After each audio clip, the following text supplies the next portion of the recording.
சுமார் 15 ஆண்டுகளுக்கு பிறகு உலக புகழ்பெற்ற உலகின் முதல் சிவாலயம் என்று அழைக்கப்படும் தலமான ஆதி சிதம்பரம் என்று அழைக்கப்படும் இடமான தேவார வைப்புத் தலமாகவும் அருணகிரிநாதரால் திருப்புகழ் பாடல் பெற்ற பாண்டி நாட்டு தலங்களில் ஒன்றான திருவாசகம் பாடல் பெற்ற பாண்டிய நாட்டு தலமாகவும் சிவபெருமானின் மாணிக்க வாசகருக்கு குரு உபதேசம் செய்து காட்சி கொடுத்த தலமான பார்த்தி தேவிக்கு ஈசன் வேதங்களை உபதேசித்த இடமான புகழ்பெற்ற மரகத நடராஜர் உள்ள தலமான ராவணன் மனைவியான மண்டோதரி இங்குள்ள ஈசனை வழிபட்ட இராமாயண காலத்திற்கும் முந்தைய கோவிலான ராமநாதபுரம் மாவட்டத்தில் உள்ள புகழ்பெற்ற உத்திரகோசமங்கை மங்களநாத சுவாமி மங்களநாயகி அம்மன் மரகத நடராஜர் திருக்கோவில் மகா கும்பாபிஷேக பெருவிழா.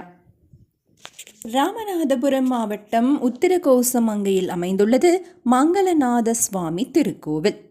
இந்த கோவிலானது உலகில் முதலில் தோன்றிய சிவன் கோயில் என்று சொல்லப்படுகிறது. உத்திரம் என்றால் உபதேசம், கோசம் என்றால் ரகசியம், மங்கை என்றால் பார்வதி தேவியை குறிக்கும். சிவன் ஓம் என்னும் பிரணவ மந்திரத்தின் இரகசியத்தையும் அதன் பொருளையும் பார்வதி தேவியிடம் கூறியது இந்த இடத்தில்தான் என்பதால் இந்த இடத்திற்கு உத்திர கோச மங்கை என்ற பெயர் வந்ததாக கூறப்படுகிறது.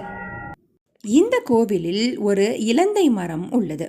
இந்த மரம் 3000 ஆண்டு பழமையானது என்று தொல்லியல் ஆய்வாளர்கள் கணித்துள்ளனர்.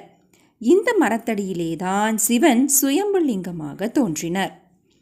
இந்த கோவிலில் சூரியன், சந்திரன், செவ்வாய் ஆகிய 3 கிரகங்கள் மட்டும்தான் உள்ளன. எனவே நவகிரக வழிபாடு அறியப்படாத காலத்திற்கு முன்பே தோன்றிய கோவில் இது என்று அறியப்படுகிறது. இந்த கோவிலின் பழமையை குறிக்கும் விதமாக மண் தோன்றியதற்கு முன்பே மங்கை தோன்றியது என்ற பழமொழி இப்பகுதியில் வழக்கிலிருந்து வருகிறது. மேலும் இந்த கோவில் இராமாயண காலத்திற்கும் முந்தையது என்றும் சொல்லப்படுகிறது. இந்த கோவிலில்தான் ராவணனுக்கும் மண்டோதரிக்கும் திருமணம் நடந்துள்ளது. அதற்கு சான்றாக கோவில் கல்வெட்டுகளில் மண்டோதரியின் பெயர் பொறிக்கப்பட்டுள்ளது. இறைவர் திருப்பெயர் மங்களேஸ்வரர், மங்களநாதர், காட்சி கொடுத்த நாயகர், பிரளயாகேஸ்வரர். இறைவியார் திருப்பெயர் மங்களேஸ்வரி, மங்களாம்பிகை, சுந்தரநாயகி. தலமரம் இலந்தை மரம். தீர்த்தம் அக்னி தீர்த்தம். வழிபட்டோர் மாணிக்கவாசக பெருமான், வேதவியாசர், காகபுஜண்ட ரிஷி, மிருகண்ட முனிவர், வானாசுரன். பாண்டிய நாட்டில் உள்ள தலம் மிகவும் பழமையான திருக்கோயில். இத்தலத்தின் பழமையை உணர்த்துவதாக மண் தோன்றிய போதே மங்கை தோன்றியது என்னும் பழமொழி இப்பகுதியில் வழங்குகிறது. மேலும் இத்தலத்தின் வரலாற்று புராணத்தில் ராவணனின் மனைவி மண்டோதரியின் பெயர் குறிக்கப்படுவதாலும் சுவாமி மூலத்தான மதிலில் உள்ள கல்வெட்டுக்களில் மண்டோதரியின் பெயர் பொறிக்கப்பட்டிருப்பதாலும் இக்கோயிலின் பழமை புலனாகிறது. இத்துடன் சங்க இலக்கியத்தில் குறிக்கப்படும் இலவந்திகை பள்ளி என்பது உத்திரகோச மங்கையை குறிக்கும் என்பாரும் உளர். மேல் குறித்த கல்வெட்டில் இலவந்திகை பள்ளி துஞ்சிய நன்மாறன் பெயரும் செதுக்கப்பட்டுள்ளது. மாணிக்க வாசகருக்கு உருவக்காட்சி தந்த சிறப்புடைய தலம். இலந்தை மரத்தடியில் எழுந்தருளிய மங்கை பெருமான் என்று இப்பெருமான் போற்றப்படுகிறார். இத்தலத்தில் சுவாமியை அம்பாள் பூஜிப்பதாக ஐதீகம். சொக்கலிங்க பெருமான் பரதவர் மகளாக சபித்து பின் சாப விமோசனம் செய்து அம்பாளை மணந்து கொண்டு இத்தலத்திலேயே அம்பாளுக்கு வேத பொருளை உபதேசம் செய்து இங்கிருந்த அடியார் சிவயோகிகள் முதலிய பல்லாயிரவர்க்கும் ஞானோபதேசம் செய்து முத்தி நல்கி பின்னர் அம்பிகையுடன் மதுரை சேர்ந்ததாக மதுரை புராணத்தில் சொல்லப்பட்டுள்ளது. திரு உத்திரகோசமங்கை ஸ்ரீ மங்களநாயகி சமேத ஸ்ரீ மங்களநாத சுவாமி திருக்கல்யாண வரலாறு. ராமேஸ்வரம், உத்திரகோச மங்கை ஆகிய இரு கோவில்களும் முதலில் இலங்கையில் இருந்த கண்டி மகாராஜாவால் கட்டப்பட்டு பின்பு பலராலும் திருப்பணிகள் செய்யப்பட்டு ஆதிசைவர்கள் வசமிருந்து பின்னரே ராமநாதபுரம் ராஜாவிடம் ஒப்படைக்கப்பட்டதாம். அது முதல் இன்று வரை ராமநாதபுர சமஸ்தான ஆளுகைக்கு உட்பட்டதாகவே இருந்து வருகிறது இத்தலம். இத்தலத்தில் நடராஜர் கோவிலுக்கு பக்கத்திலேயே சஹஸ்ரலிங்க கோயிலும் தனிக்கோயிலாக உள்ளது. இக்கோவில் எழுந்ததற்கான வரலாறு: ஆற்களி சூழ் தென்னிலங்கை அழகமர் மண்டோதரிக்கு அவளுடைய தவத்தை ஏற்று காட்சி தந்தருள பெருமான் உள்ளங்கொண்டார். தன்பால் இருந்து ஐம்புலனும் அடக்கி அருந்தவம் புரிந்து வந்த 1000 முனிவர்களை பார்த்து, மண்டோதரிக்கு அருள் செய்ய யாம் இலங்கை மூதூர் செல்கின்றோம். நீவீர் அனைவரும் இத்தலத்தை விட்டு அகலாது இருப்பீராக. எம்மால் ஒப்படைக்கப்படும் இவ்வேத ஆகமச் சுவடிகளை கைவிடாது காத்து வருவீராக. இலங்கை அரசன் ராவணனால் எப்போதும் எம் திருமேனி தீண்டப்படுகிறதோ அப்போது அதற்கு அடையாளமாக இத்திருக்குளத்தின் நடுவே அக்கினி பிழம்பு தோன்றும் என்று வானொலியாக அருள் செய்தார். மாதர்குல திலகமாக விளங்கிய மாதரசி மண்டோதரி தன் உள்ளத்தில் எவ்வடிவில் இறைவனை நினைத்து தவமிருந்தாலோ அவ்வடிவத்தையே ஏற்று அழகிய திருவுருவம் கொண்டு இறைவன் சென்று அவளுக்கு காட்சி தந்தார். தரிசனம் பெற்ற மாதரசி தன்னை மறந்து பரவசமாகி கண்களாரக் கண்டு கைகளாரத் தொழுது பிரமித்து போய் அசையாது நின்றாள். அப்போது வெளியே சென்றிருந்த ராவணன் உள்ளே வந்தான். இறைவனும் அழகான குழந்தையாக மாறி காட்சியளித்தார். அவன் அக்குழந்தையை கண்டு அதன் அழகில் மயங்கி யார் பெற்றதோ இது என்று வினவினான். மண்டோதரி யாரோ ஒரு தவமகள் வந்து இக்குழந்தையை தந்து சென்றாள் என்றாள். குழந்தையின் உடம்பில் மாறி மாறி தோன்றிய வண்ணத்தை கண்டு வியப்புற்ற ராவணன் அக்குழந்தையை கையால் எடுத்து தழுவி மகிழ்ந்தான். அவ்வளவில் இறைவன் திருமேனியை ராவணன் தீண்டியதால் குளத்தில் அக்னி பிழம்பு தோன்றியது. அது கண்ட முனிவர்கள் செய்வதறியாது திகைத்து அதில் வீழ்ந்து மறைந்தனர். அவர்களுள் ஒருவர் மட்டும் தம் அறிவால் உணர்ந்து இறை பணியில் நிற்றலே கடமை என்று முடிவு செய்து அத்தீர்த்தத்தின் கரையிலேயே அமர்ந்திருந்தார். மூதாட்டி ஒருத்தி வந்து மண்டோதரியிடமிருந்து குழந்தையை பெற்று சென்றார். இறைவன் திரும்ப வந்து குளக்கரையில் இருந்தவர் மூலமாக செய்தி அறிந்தார். மூழ்கிய 999 பேர்களுக்கும் மூழ்காதிருந்தவர்க்குமாக 1000 இறைவன் உமையோடு விடை மீது அமர்ந்து காட்சி தந்து தம் சந்நிதியில் தம்முடன் அவர்களை இருத்தி கொண்டார். இதனால் பெருமானுக்கு காட்சி கொடுத்த நாயகன் என்ற பெயரும் வழங்கலாயிற்று. 1000 ஒவ்வொரு லிங்க வடிவில் இறைவனோடு ஒன்றினர். அதுவே சஹஸ்ரலிங்கமாக தரிசனம் தருகின்றது. இக்கோயிலை வலம் வந்து வழிபடுவோர் எல்லா சித்திகளையும் அடைவர் என்பது தலவரலாறு. மண்ணுலகின் முதல் தலமான திரு உத்திரகோச மங்கை. சகல கலைகளையும் கற்றுத்தேர்ந்த சனத்குமார மகரிஷி திருக்கைலாய மலைக்கு சென்று சிவதீர்த்த கரையில் 1000 மண்டபத்தில் நடுநாயகமாக வீற்றிருக்கும் நந்திதேவரை வணங்கி தனது கிடக்கையை தீர்த்து வைக்க வேண்டும் என அவரது திருவடிகளில் பணிந்து அவரிடம் தனது சந்தேகங்களுக்கு விடை கூறி அருள வேண்டும் என்றார்.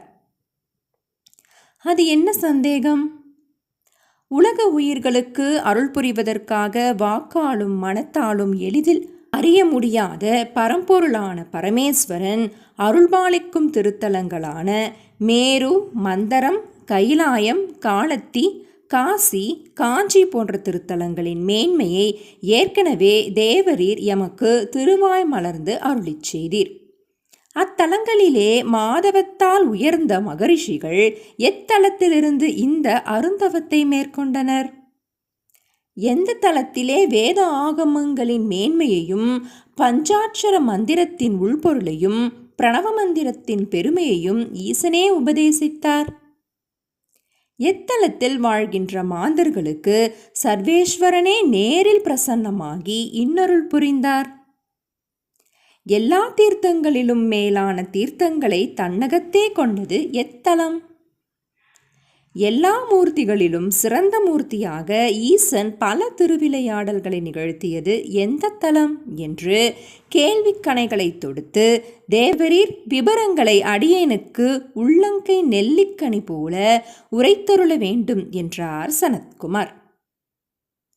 முப்பொழுதும் சிவசிந்தனையில் திளைத்திருக்கும் கைலாயத்தின் காவலரான நந்திதேவர் சனத்குமாரரின் கேள்விகளை எதிர்கொண்ட க்ஷணத்திலேயே மகிழ்ச்சி பெருக்குடன் சூதமா முனிவர், சௌனக முனிவர் மற்றும் சனகாதி முனிவர்களை அழைத்து அவர்கள் முன்னிலையில் பதிலளிக்க தொடங்கினார்.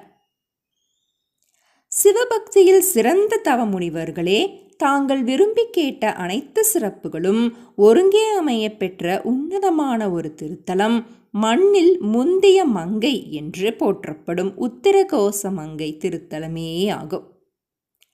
மங்களநாதர் என்ற திருநாமம் கொண்டு ஞானத்தின் வடிவாக எழுந்தருளியிருக்கும் இத்தலமூர்த்திக்கு நிகரான மூர்த்தி இப்பூவுலகில் வேறு எங்கும் இல்லை. அதேபோன்று இந்த தலத்தின் புண்ணிய தீர்த்தமான அக்னி தீர்த்தத்திற்கு ஒப்பான தீர்த்தமும் வேறு எங்கும் கிடையாது என்று நந்திதேவர் திருவாய் மலர்ந்தார். உத்திரகோச மங்கை என்று ஒருவர் தம் செவிகளில் கேட்டாலே உடனடியாக உயர்ந்த நோக்கங்களை பெறுவர். உத்திரகோச மங்கை என்று உச்சரித்தவர் ஆன்ம சுத்தி அடைவர். அகத்தூய்மை மற்றும் புறத்தூய்மையுடன் இத்தலத்தை தியானிப்பவர்கள் தர்ம நெறிகளில் உயர்வதோடு அஷ்டாங்க யோக பலன்களை அடைவர். இப்புண்ணிய பூமியில் உள்ள புனித திருத்தலங்கள் எல்லாம் நமது வாழ்க்கையின் இறுதி காலத்தில் நமக்கு நற்கதி அளிக்கும். ஆனால் உத்திரகோசமங்கை திருத்தலம் இம்மையில் சுகத்தையும் மறுமையில் முக்தியையும் அளிக்க வல்லது. அதனால் இத்தலத்திற்கு ஒப்பானது இத்தலமே அன்றி பிற தலங்களை ஈடாக சொல்ல இயலாது. இவ்வளவு மேன்மைகள் நிறைந்த இத்தலத்தை மறந்து வேறு இடம் தேடி போவது வீட்டில் இருக்கும் செல்வத்தை அறியாது வேறு பொருளை தேடி அலைவது போன்றதாகும். ஒருவர் செய்த மகா பாதகங்களும் இத்தலத்தின் எல்லையில் அடி வைத்ததும் அனலிடைப்பட்ட தூசு போல அழிந்து போகும். நந்திதேவர் இவ்வாறு உரைக்க சூதமா முனிவர் விளக்கம் தர மகிழ்ந்தனர் மகரிஷிகள். நந்திதேவரின் திருவடிகளில் பணிந்து விடை பெற்ற மகரிஷிகள் இத்தகைய அரிய தலத்தை தரிசிக்க உத்திரகோசமங்கை நோக்கி புறப்பட்டனர். இவ்வளவு சிறப்புகள் வாய்ந்த உத்திரகோசமங்கை திருத்தலம் ராமநாதபுரம் மாவட்டத்தில் ராமநாதபுரம் நகரிலிருந்து சுமார் 15 கிலோமீட்டர் தூரத்தில் உள்ளது. ஈசன் மங்கைக்கு, அதாவது அன்னை பார்வதி தேவிக்கு வேத ஆகமங்களின் ரகசியங்களை உபதேசம் செய்ததால் இத்தலத்திற்கு உத்திரகோசம் மங்கை என்ற திருநாமம் ஏற்பட்டுள்ளது. மண் முந்தியோ மங்கை முந்தியோ என்னும் பழமொழியால் இத்தலத்தின் தொன்மையை நம்மால் அறிந்து கொள்ள முடிகிறது. கைலைக்கு நிகராக வணங்கப்படும் இத்தலம் தென் திருக்கயிலாயம் எனவும் பூஜிக்கப்படுகிறது. மங்களபுரி, பிரம்மபுரம், சாத்வீகத்தானம், வியாக்கிரபுரம், ஆதிச்சிதம்பரம், வைதிரிகாரண்யம், பார்ப்பதிபுரி, சித்தகேந்திரம், தக்ஷணகாசி, பிரதிகோசபுரம், சதுர்வேதபுரி மற்றும் கல்யாணபுரி என்னும் திருநாமங்களும் உத்திரகோசமங்கைக்கு வழங்கப்படுகின்றன. பாண்டிநாடே பழம்பதி, உத்திரகோசமங்கையே ஊர். எல்லாம் வல்ல சர்வேஸ்வரன் தனக்குரிய நாடாகவும் ஊராகவும் விரும்பி ஏற்றுக்கொண்ட இடம் இத்தலம் என்பது ஆளுடை அடிகள் மாணிக்கவாசக பெருமானின் அருள்வாக்கு. உத்திரகோசமங்கையில் அருளும் மங்களநாதர் இத்தலத்தில் தமக்கு பல வித்தக வடிவம் காட்டியதாக தெரிவிக்கின்றார் மணிவாசகர். நந்திதேவர் மற்றும் சூதமா முனிவர் இத்தலத்தின் மேன்மையை எடுத்து கூறியதும் 1000 முனிவர்கள் அருந்தவம் செய்ய உத்திரகோசமங்கை திருத்தலம் வந்தனர். அவர்களது தவத்தில் மகிழ்ந்த ஈசன் அவர்கள் முன் தோன்றி, தவ முனிவர்களே, உங்கள் தவத்தை மெச்சினோம். இயற்கை எழில் சூழ் இலங்காபுரியில் மங்கை நல்லால் கற்புக்கரசி மாதர்குல மாணிக்கம் ராவணனின் மனைவி மண்டோதரி என்னை குறித்து தவம் இயற்றுகிறாள். நான் அவளுக்கு அருள்பாலிக்க செல்கிறேன். அதுவரை இந்த வேத ஆகம நூலை பாதுகாத்து வாருங்கள்.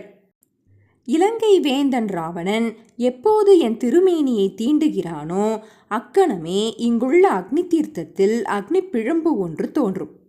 என்னையே அந்த அக்னி பிழம்பாக எண்ணி வழிபடுங்கள் என்று திருவாய் மலர்ந்தார்.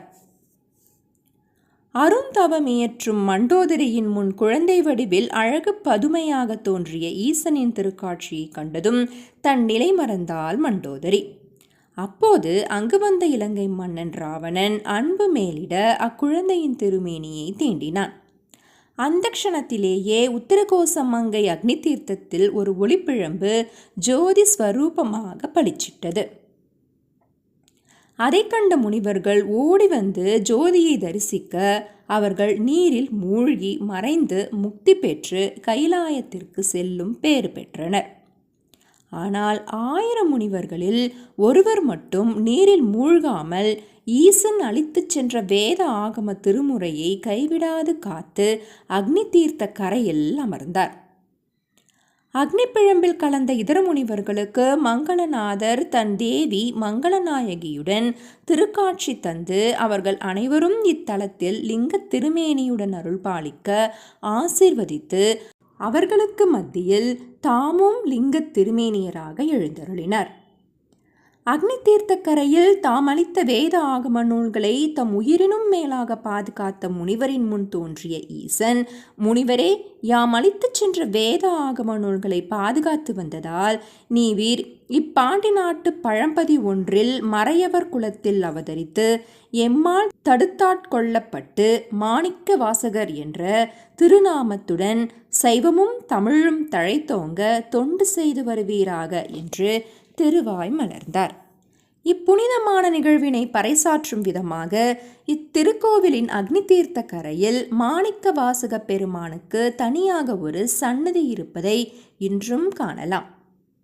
மாணிக்க வாசக பெருமான் அருளிய திருவாசகத்தில் உத்தரகோச மங்கை தலம் பற்றி நீத்தல் விண்ணப்பம் என்ற பிரபஞ்ச வைராகியத்தில் 50 பதிகங்கள் பாடி ஈசனை வழிபட்டுள்ளார்.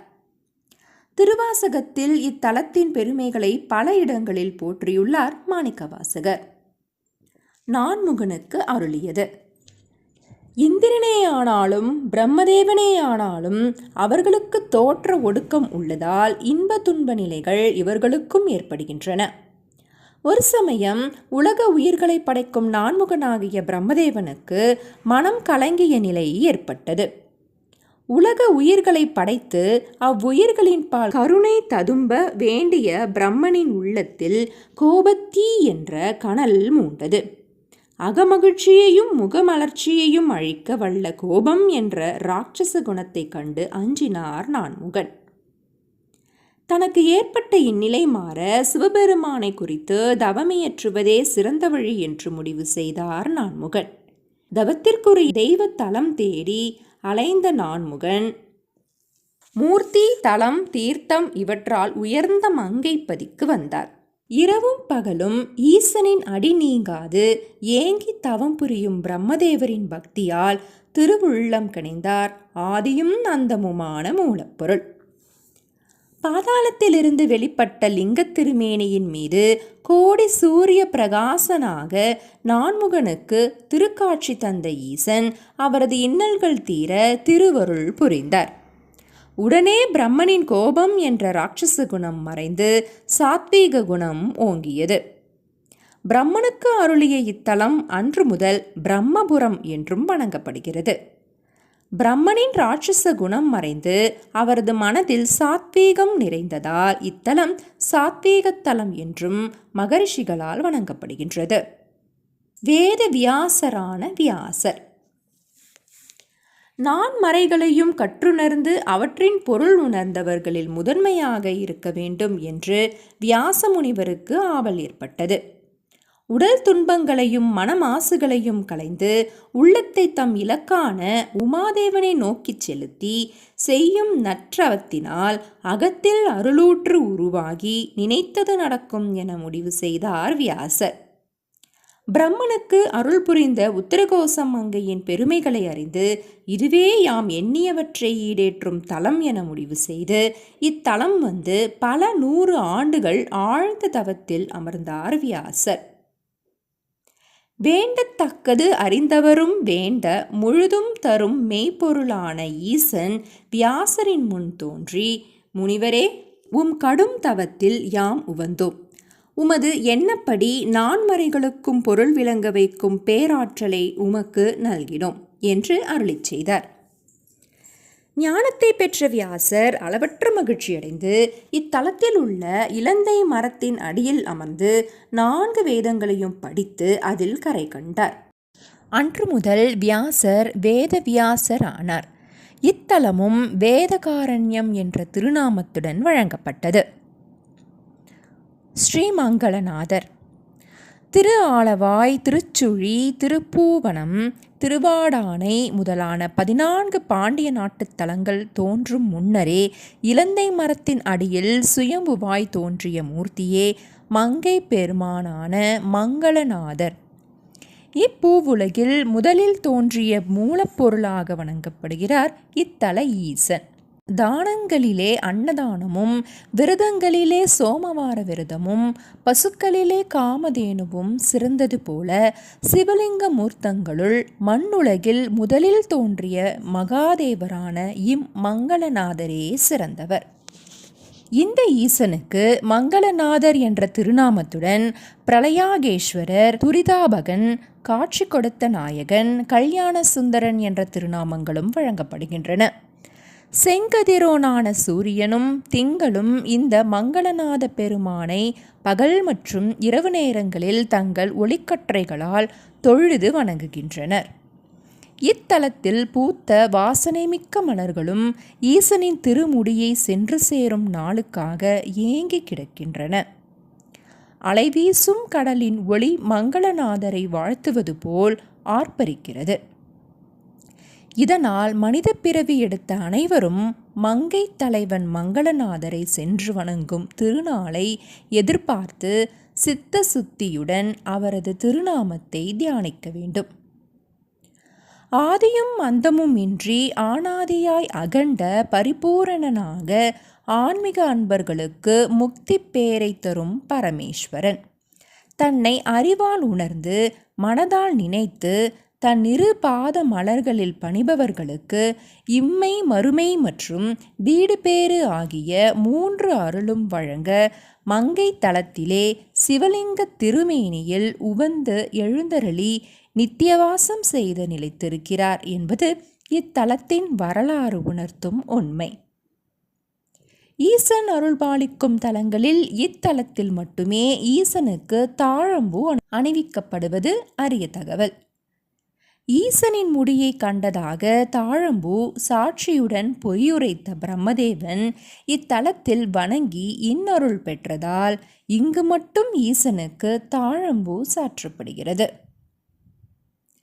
நலச்சக்கரவர்த்தி மங்களநாதருக்கு 1 கோடி பொன் மலர்களால் சொர்ண புஷ்ப அர்ச்சனை செய்து வழிபட்டுள்ளார். இதனால் நலனுடைய களி அவரை விட்டு நீங்கியுள்ளது. மரகத நடராஜர். உத்தரகோசமங்கை திருத்தலத்தில் கல்லிலாலான அரிய மரகத நடராஜர் சிலை உள்ளது. இச்சிலை 6 அடி உயரம் கொண்டது. ஆதி சிதம்பரம் என்று வணங்கப்படும் இத்தலத்தில் மார்கழி மாத திருவாதிரை நாளில் மட்டும் இந்த நடராஜருக்கு சிறப்பு பூஜைகள் நடைபெறும். அந்நாளில் இத்தலத்திற்கு வருகை தந்து இந்த மரகத நடராஜ பெருமானை தரிசித்து மனித பிறவியும் வேண்டுவதே இந்த மாநிலத்தே என்று பக்தி பெருக்கால் நெஞ்சம் நெகிழ்கின்றனர் சிவன் அருட்செல்வர்கள். மார்கழி திருவாதிரை நாள் தவிர இதர நாட்களில் இம்மரகத நடராஜர் சந்தன காப்புடன் திருக்காட்சி தருகிறார். மார்கழி திருவாதிரை நாளில் மரகத நடராஜரின் திருமேனியிலிருந்து களையப்பட்ட சந்தன காப்பினை பெற மக்கள் கூட்டம் அலைமோதும். இரத்தின சபாபதி ஆதி சிதம்பரேசன் என்றும் வணங்கப்படுகின்றார் மரகத நடராஜர். மங்களேஸ்வரி. அண்டங்களையும் அண்ட சராசரங்களையும் அன்னையாக காத்தருளும் அம்பிகை கோசப்பொருள் யாதென ஈசனிடம் வேண்ட எவ்வுயிர்க்கும் இறைவனாகிய மங்கை நாயகன் அருள் கூர்ந்து அம்பிகைக்கு உபதேசம் செய்தார். இவ்வாறு பிரணவ ரகசிய பொருளை ஈசனார் இத்தலத்தில் அருளும் மங்களேஸ்வரி அம்பிகைக்கு உபதேசித்த காரணத்தினால் இத்தலத்திற்கு உத்தரகோச மங்கை என்ற திருநாமம் ஏற்பட்டது.